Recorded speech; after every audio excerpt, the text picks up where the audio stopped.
하나님 말씀 신명기 17장 14절에서 20절입니다.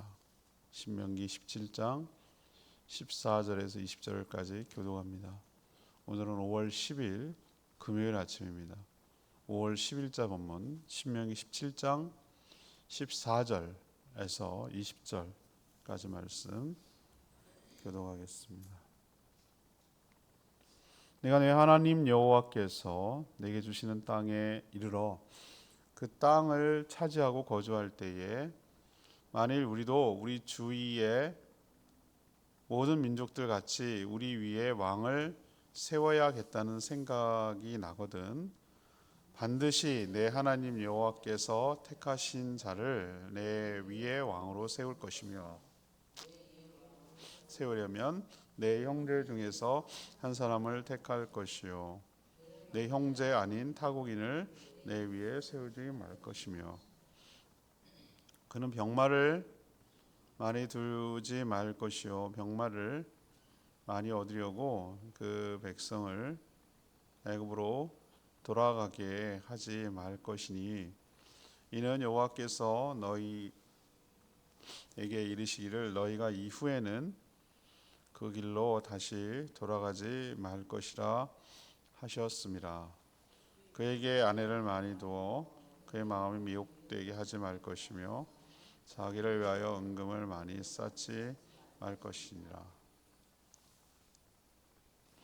그가 왕위에 오르거든 이 율법서의 등사본을 레위 사람 제사장 앞에서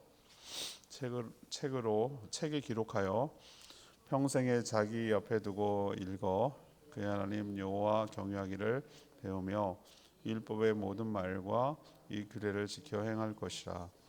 그리하면 그의 마음이 그의 형제 위에 교만하지 아니하고 이 명령에서 떠나 자로나 우로나 치우치지 아니하리니 이스라엘 중에서 그와 그의 자손이 왕위에 있는 날이 장구하리라.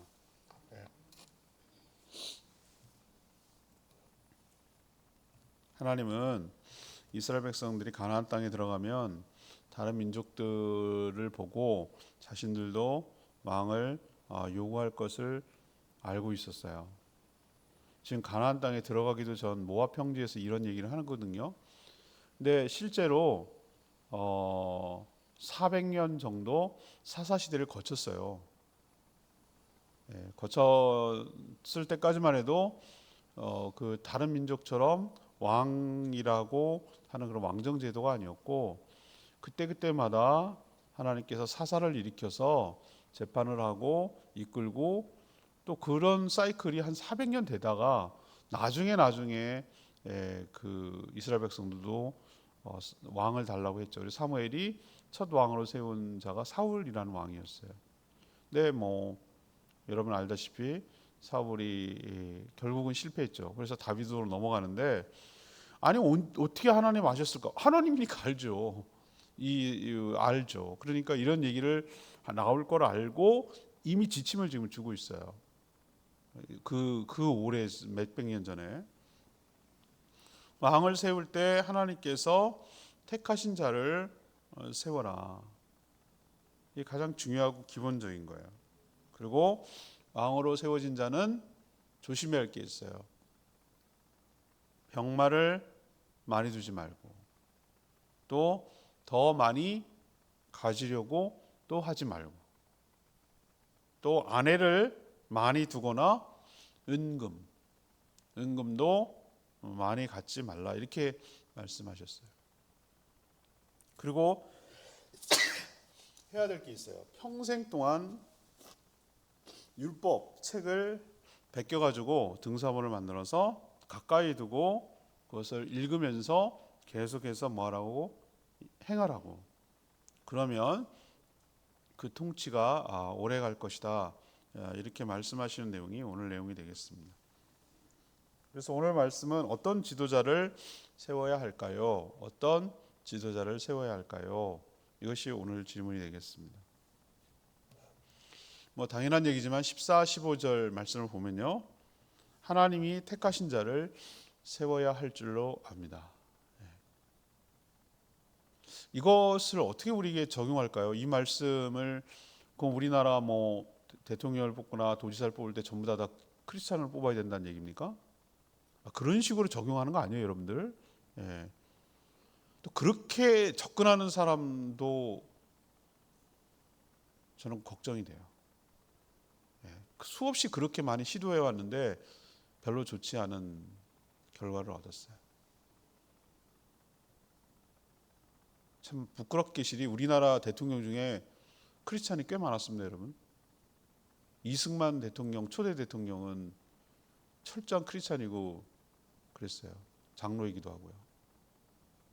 여러분 잘 알다시피 뭐 그게 뭐 얼만큼 믿음이 있었느냐 없었느냐 모르겠지만 김영삼 대통령도 충녕교회 장로였어요.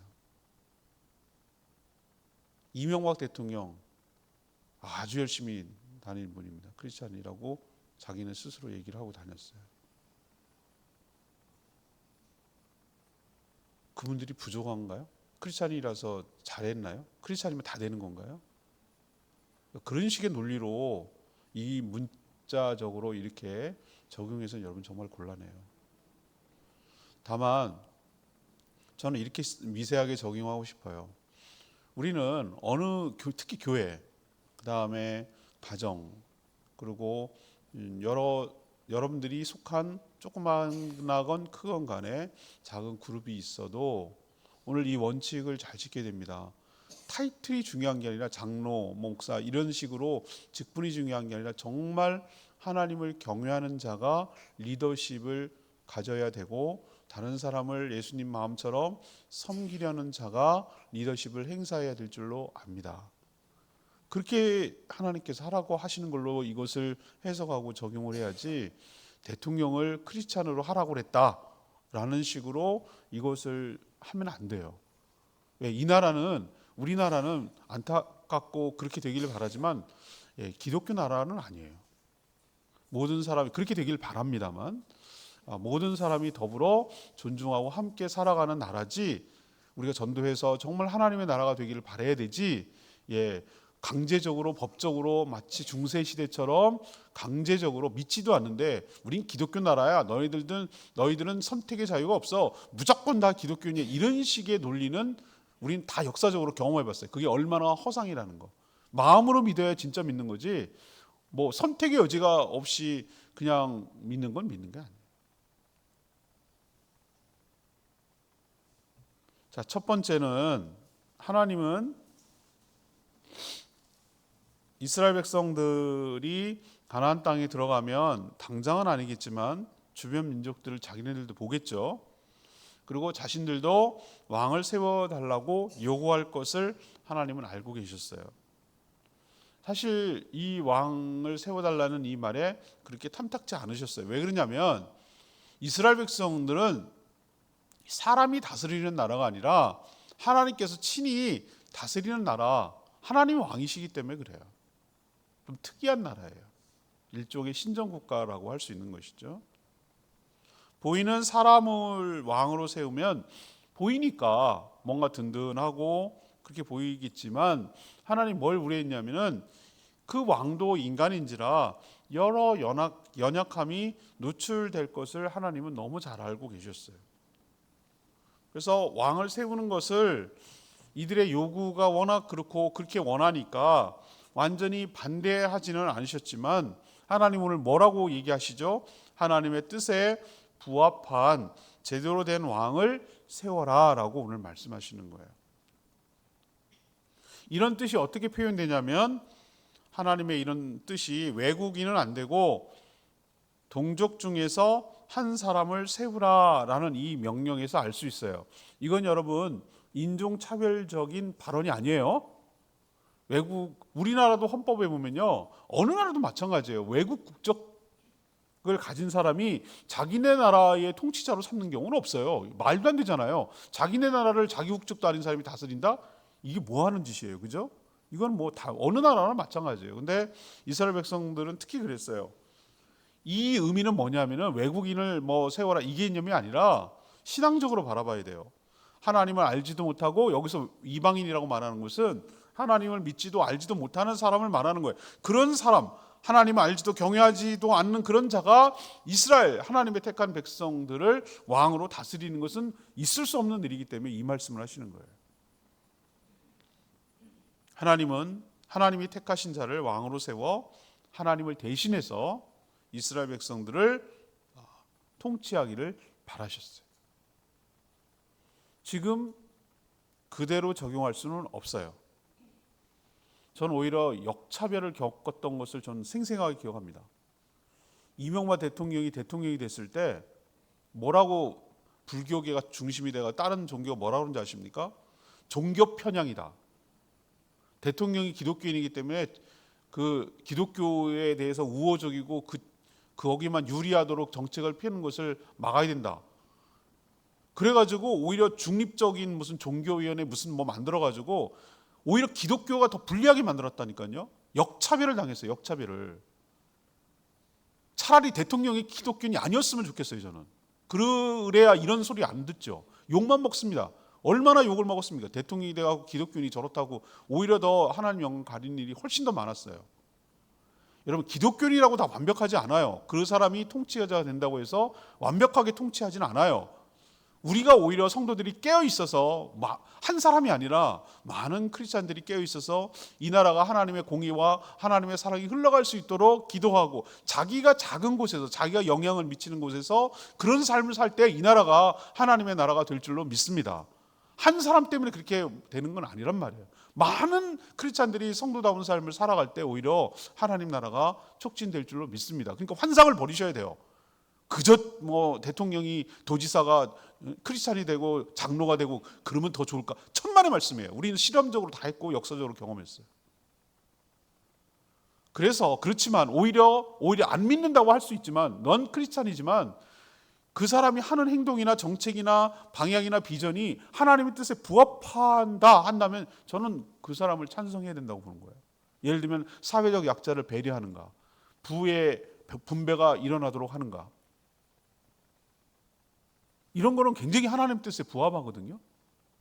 이런 뜻을 정책으로 펴고 나가는 사람이 오히려 통치자가 되는 게 설령 넌 크리스찬이라 하더라도 그게 오히려 하나님 뜻에 부합하는 것이지 꼭 지금 무슨 사사시대처럼 크리스찬만이 왕으로 세워야 된다 이런 논리는 피면 안 된다 그 말이죠.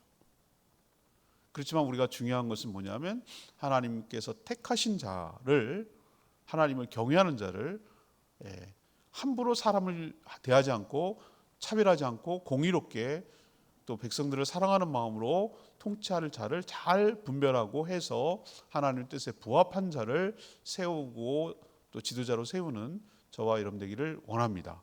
그게 꼭 나라만 해당된다고 생각하면 안 돼요. 특히 교회, 목장 여러 가지 우리는 공동체들이 많이 있어요. 특히 신앙과 직간접적으로 연결되는 것은 매우 신중하게 하나님 뜻에 부합되는 인물로 세워가야 될 줄로 믿습니다. 자, 두 번째 얘기는 뭐냐? 어떤 자를 지도자로 세워야 되느냐 이거죠. 16, 17절 말씀. 하나님만 의지하는 자를 세워야 된다는 거예요. 하나님 이스라엘 왕으로 세워진 자가 조심해야 될 것에 대해서 말씀하셨어요. 병마를 많이 두지 말고 또 더 많이 얻으려고도 하지 말라고 하셨어요. 당시 병마는 무엇입니까? 군사력을 상징하는 거예요. 군사력을 상징하는 거예요. 옛날에는 이게 많을수록 그랬거든요. 제주도가 그 역할을 했어요. 여기서 잘 해가지고 말을 키워가지고 어떻게 하는 거죠? 진상으로 하고 전쟁을 나갈 때 쓰는 것을 그걸 하는 것을 굉장히 중요한 기지로 여겼어요. 그럼 이런 말은 군사력, 국방력을 약화시켜서 나라가 위태롭게 한다는 뜻인가? 아니에요. 그런 의미가 아니에요. 여기서 진짜로 더 중요한 의도를 여러분 아셔야 돼요. 필요할 만큼 있어도 돼요. 있어야도 되는데 이렇게 뒀을 때 사람 심리가 어떻습니까? 왕이 하나님 대신에 더 많은 병마를 든든하게 여기고 그것을 의지할 수 있기 때문에 그런 의미에서 병마를 두지 마라. 더 많이 얻으려고 하지 마라. 이런 얘기를 하는 거예요. 하나님 대신에 그걸 더 의지할까 봐. 우리도 마찬가지예요. 돈이 있어도 되고요. 뭐 여러 가지 있을 수 있어요. 그런데 여러분이 늘 마음에 생각하고 명심해야 될 것은 하나님보다 더 그것을 의지하고 더 그것을 기대고 그것을 하면은 그게 차라리 없는 게 나을 수도 있는 거예요. 하나님께서 진짜 원하시는 것은 그런 것이 있느냐 없느냐보다 하나님을 더 의지하느냐 안 하느냐를 더 하나님께서는 관심 있게 보신다라는 것을 우리 늘 명심해야 될 줄로 압니다. 그런 의도로 병마를 많이 두지 말라는 거였어요. 우리 지금 얼마나 그 보십시오. 러시아랑 우크라이나랑 싸울 때 지금 벌써 오랫동안 장기전이 갑니다만 세계의 모든 나라들은 군사력 2위에 갖고 있는 러시아가 한 3일이나 4일, 일주일 내로 우크라이나를 정복시키고 항복시킬 줄 알았어요. 여러분 아시다시피 러시아 국방력이 보통이 아니거든요. 미국과 맞먹을 정도로 막 이렇게 맞짱 뜨고 막 이렇게 할 정도로 그러거든요. 나토가 왜 형성됐습니까? 러시아의 침략을 막으려고 혼자는 못 막으니까 나토를 연합군을 형성해가지고 방어막을 치고 그렇게 하는 거잖아요. 그 정도로 위협적인 존재였어요. 핵무기를 여전히 갖고 있고 최강의 전투기와 뭐 여러 가지 뭐 탱크와 여러 가지 것들 다 무기를 첨단 무기를 갖고 있어요. 웬걸 막상 뚜껑 열어보니까 어떻습니까? 저렇게 오래 버티고 할 줄 몰랐어요. 그래서 제가 느끼는데 물론 뭐 무기가 좋으면 유리하겠죠. 그렇지만 무기가 아닌 것 같아요. 무기도 물론 있어야 돼요. 그렇다고 아무거 손 놓고 싸우자는 얘기는 아니지만 그러나 정말 중요한 것은 하나님께 간구하고 기도하는 것이 기본 베이스가 되어야 되지 무기 많다고 되는 건 아니더라 이 말이죠.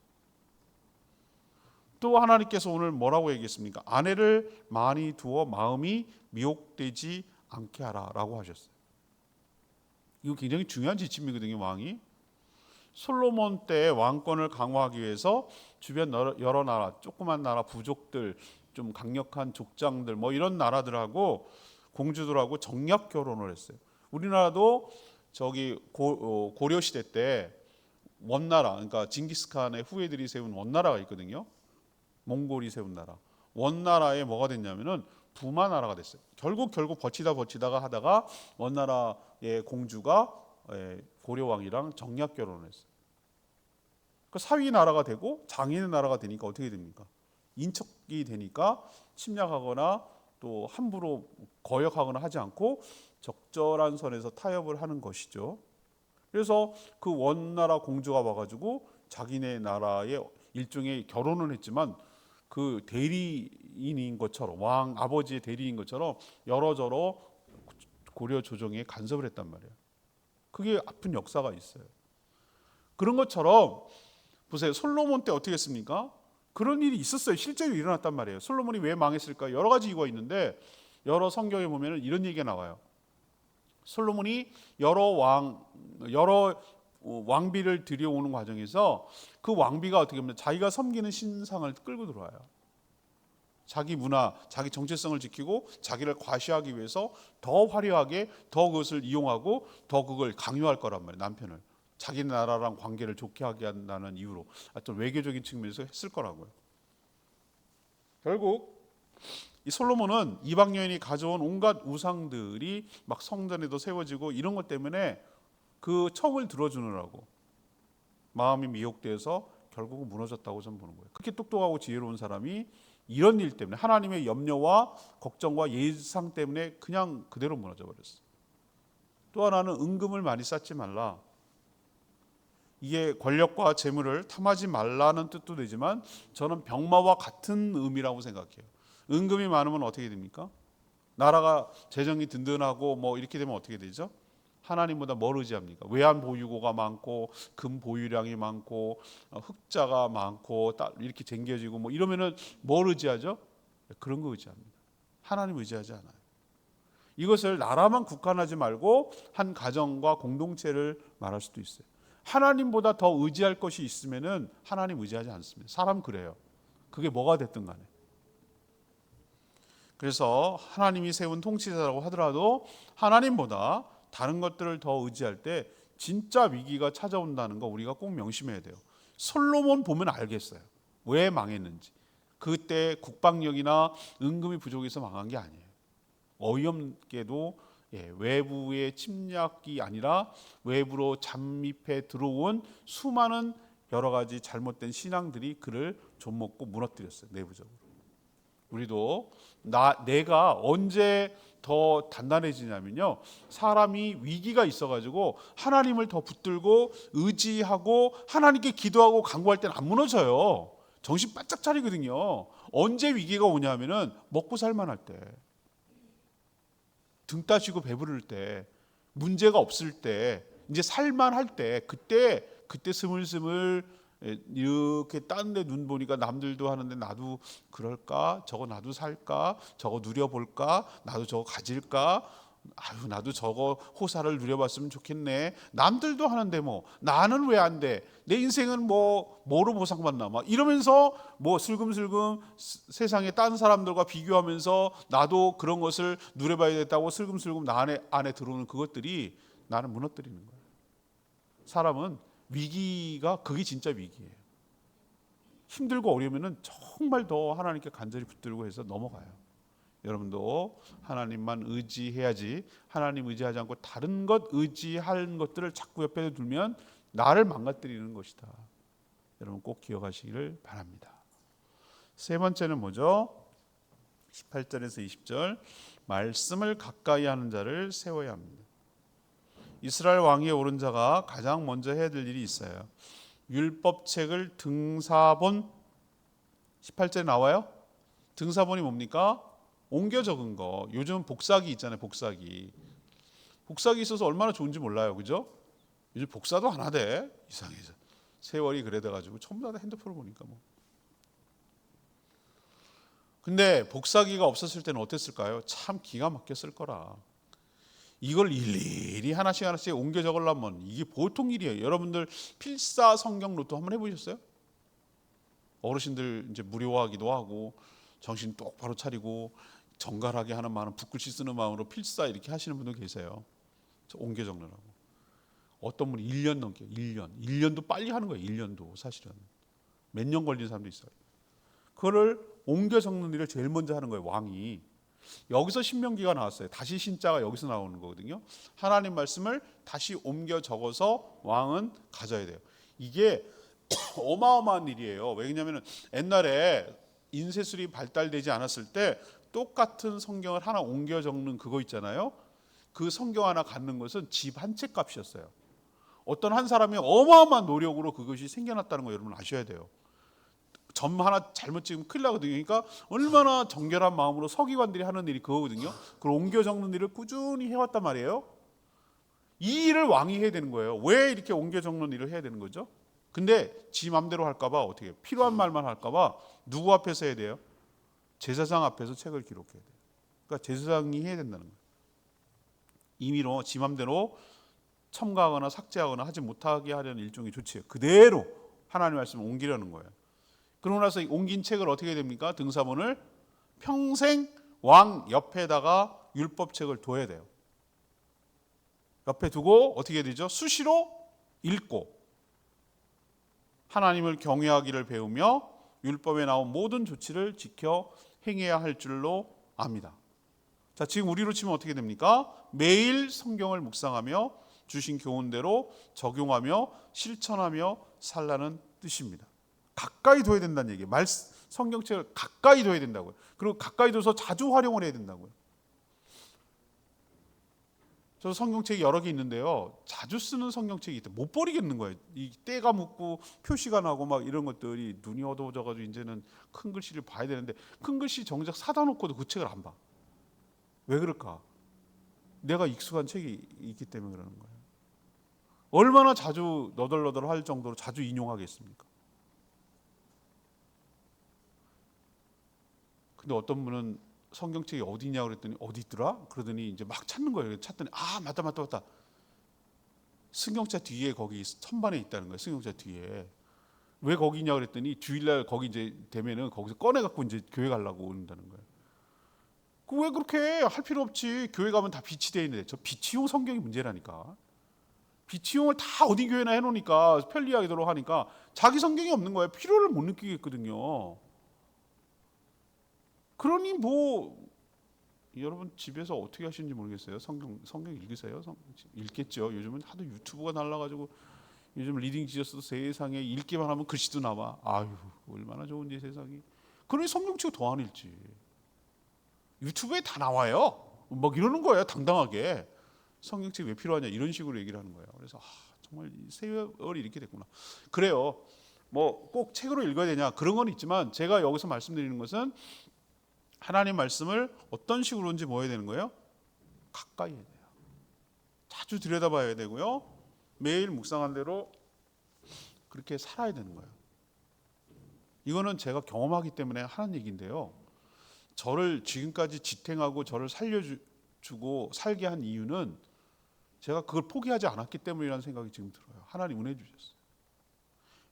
매일매일 이렇게 하려고 원고를 쓰려고 매일매일 성경 붙들고 신음하고 고민하고 생각해보고 전 그게 묵상이잖아요. 이게 무슨 뜻일까? 이게 왜 이걸 왜 이런 얘기를 하셨을까? 왜 이거는 어떤 의미일까? 이걸 어떻게 적용할 수 있을까? 이런 것을 매일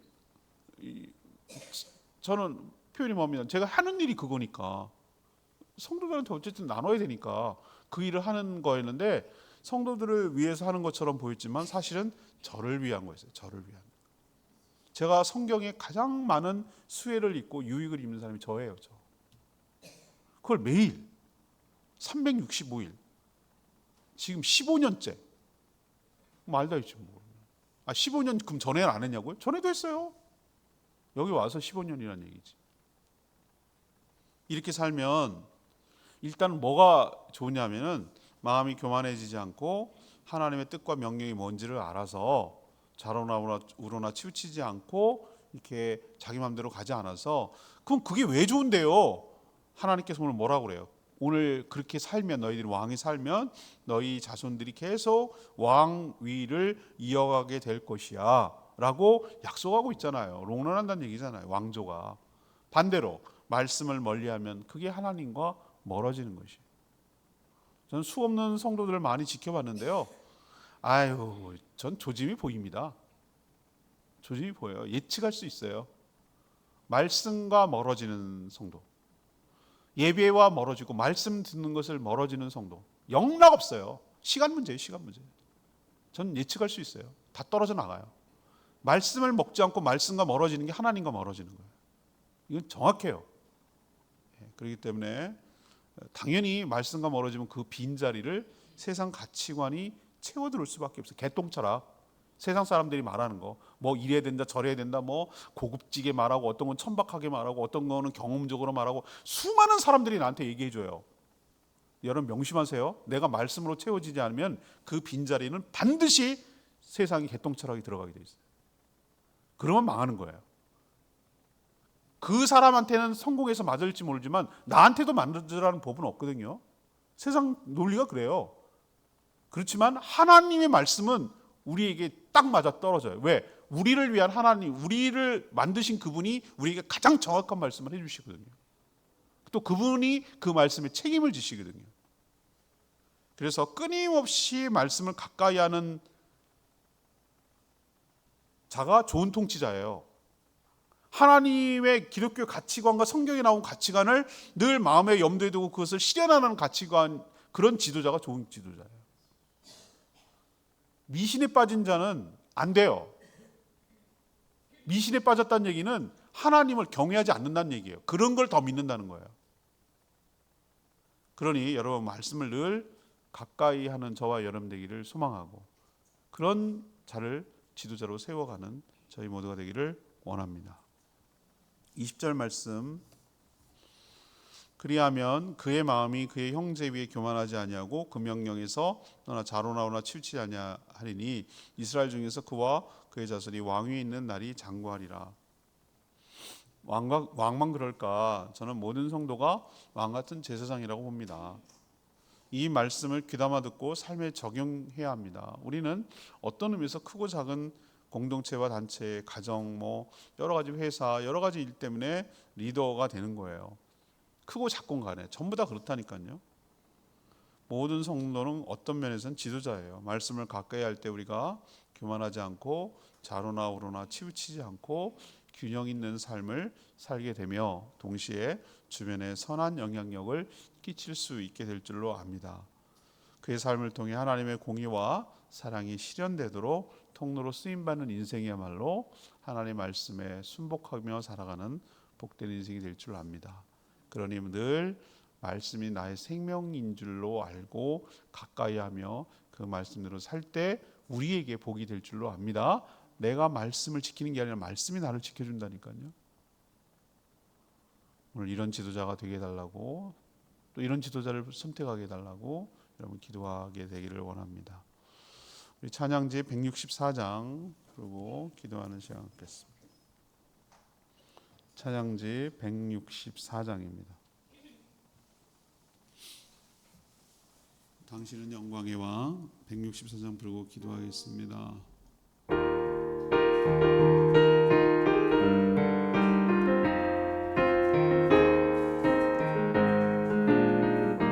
당신은 영광의 왕 당신은 영광의 왕 당신은 평강의 왕 당신은 하늘 왕 땅의 주 당신은 정의의 아들 천사가 무릎 꿇고 예배하며 경배하네 영원한 생명 말씀 당신은 예수 그리스도 호산나 다윗의 자손께 호산나 홀로 왕 중의 왕 높은 하늘에 영광이 예수 주시하네. 성경이 가르쳐주고 있는 것은 딱 하나예요. 하나님이 나의 왕이시고 나의 주인이신 줄 믿습니다. 그분의 통치를 받을 때 이 세상은 안정이 되고 우리가 복되고 우리가 행복하게 살 수 있어요. 어떤 통치자, 주님이 오셔야 해결되는데요. 여러분 너무 과도하게 기대하지 마세요. 대통령한테 너무 기대하지 마세요, 여러분들. 여러분 한 번, 두 번 실망합니까?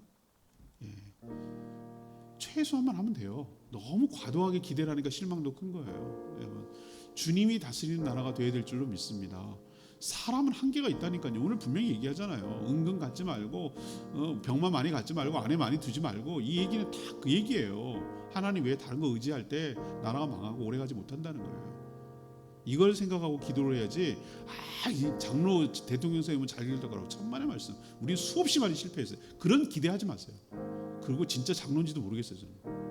직분이 그 사람이 크리스찬이라고 증명하지 않아요. 하나님을 진짜 경외하는 자가 정말 하나님의 크리스찬이지 무슨 장로가 크리스찬이라고요? 난 그런 생각이 요즘 많이 깨졌어요. 여러분들 정말 하나님이 다스리는 나라가 되게 해달라고 주여 외치며 기도하겠습니다. 주여 하나님 당신은 영광의 왕 당신은 평강의 왕 당신은 하늘과 땅의 주 당신은 정의의 아들 천사가 무릎 꿇고 예배하며 경배하네 영원한 생명 말씀 당신은 예수 그리스도 주 호산나 다윗의 자손께 호산나 불러 왕 중의 왕 높은 하늘에 영광이 예수 주 메시아네.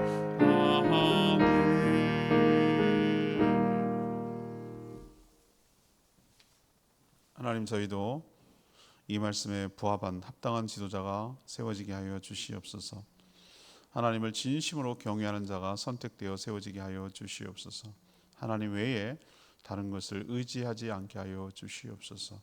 하나님이 보호하며 지켜주시면 가장 강력한 국방이며 안보가 될 줄 믿습니다. 자리가 탐욕과 권력에 취하지 않게 하여 주시옵소서. 하나님의 뜻을 알기 위해 더욱더 겸손하게 섬기기 위해 날마다 하나님의 말씀을 묵상하고 실천하게 하여 주시옵소서.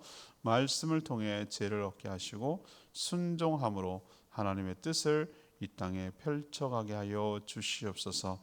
저에게 은혜를, 지도자의 은혜를, 축복을 허락하여 주시옵소서. 오늘도 간구하는 기도 주님께서 들어 응답하여 주시고 모이는 목장들마다 은혜의 풍성한 목장 모임이 되게 하시고, 또 어린이들을 대상으로 떡볶이 전도할 때 많은 어린이들이 와서 먹고 즐거워하며 또 교회를 좋아하며 사랑하며 복음을 들을 수 있도록 마음이 활짝 열리게 하여 주시옵소서. 오늘 하루도 주님께 모든 것 맡기옵고 주님과 동행하는 복된 하루가 되기를 소망하며 예수 그리스도의 이름으로 축복하며 기도합니다. 아멘. 오늘 하루도 주님의 은총 가운데 살아가게 되기를 축복합니다. 충분히 기도하고 시작하겠습니다.